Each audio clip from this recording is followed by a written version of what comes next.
Good morning. আজকে সকাল থেকে বৃষ্টি, হালকা হালকা বৃষ্টিতে বের হয়ে গেলাম পরিবেশ পরিস্থিতি দেখতে। কোথাও পানি জমেছে কিনা জানি না, কিন্তু আমার বাড়ির সামনে পানি জমে গেছে।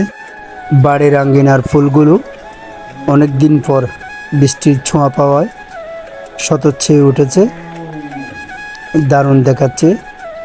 অনেকগুলো ফুলের গাছ নুয়ে পড়েছে বৃষ্টির চাপে।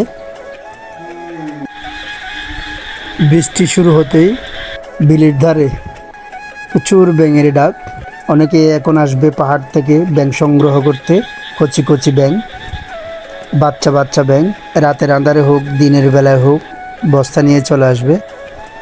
এই বৃষ্টিতে পাখি ভিজে একাকার। এই যে দেখুন, বাসা খুঁজে না পেয়ে হয়তো ভিজে গেছে। পুকুরে হালকা পানি জমেছে, এই পানিতেই মাছ খেলাধুলা করছে। আমাদের পুকুর পাড়ে একটা বাদাম গাছ রয়েছে।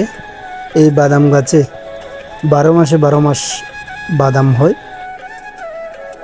এই যে দেখুন, বর্তমানেও অনেকগুলো বাদাম দেখা যাচ্ছে।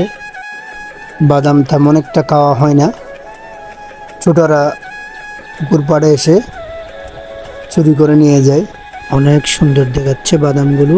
আজকে এতটুকুই, ধন্যবাদ।